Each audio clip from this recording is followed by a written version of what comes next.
Premier লিগে দল না পাওয়ায় এবারও প্রথম লিগে দেশের কোনো ক্লাবের হয়ে খেলতে দেখা যাবে না জাতীয় ফুটবল দলের অধিনায়ক জামাল ভুঁইয়াকে। গুঞ্জন বিদেশি লিগে খেলার প্রস্তাব রয়েছে জামালের। এদিকে ভারসাম্যপূর্ণ দল গড়ে বিপিএলে ঘুরে দাঁড়ানোর অপেক্ষায় ব্রাদার্স ইউনিয়ন। গেল মৌসুমে আবাহনীতে খেলা জাতীয় দলের অধিনায়ক জামাল ভুঁইয়া এবার প্রিমিয়ার লিগে দল পাননি। আর্থিক সংকটে তাকে ধরে রাখেনি আকাশী নীলরা। শেষ দিকে ব্রাদার্স ইউনিয়নের সঙ্গে আলোচনা হয়েছিল, তবে পারিশ্রমিক নিয়ে সমঝোতা না হওয়ায় চুক্তি হয়নি। প্রত্যেকটা মানুষের নিজস্ব একটা এক্সপেকটেশন থাকে, সে এক্সপেকটেশনদের থেকেই সে তার চিন্তাভাবনা থেকে সে একটা করেছে। আর্জেন্টিনা লিগও খেলছে, সে ইন্ডিয়া লিগও খেলছে। তো সেখান থেকে সে যখন বলল যে আমার কাছে তো মালয়েশিয়ার ইন্দোনেশিয়া লিগের যেহেতু স্কোপটা আছে, ওয়াই নট, আমি ওখানে ট্রাই করব।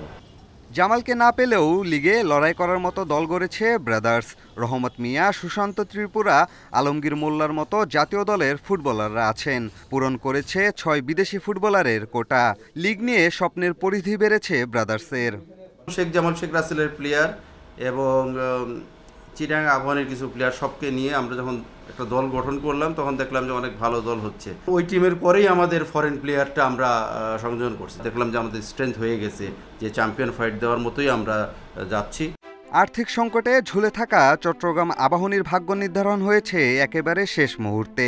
জাহিদ হাসান এমএলই ও মামুনুল ইসলামের মতো কয়েকজন সাবেকরা ক্লাবটির হাল ধরেছেন। ক্লাব কর্তাদের রাজি করিয়ে ফুটবলার নিবন্ধন করালেও পৃষ্ঠপোষকতার সংকট কাটেনি।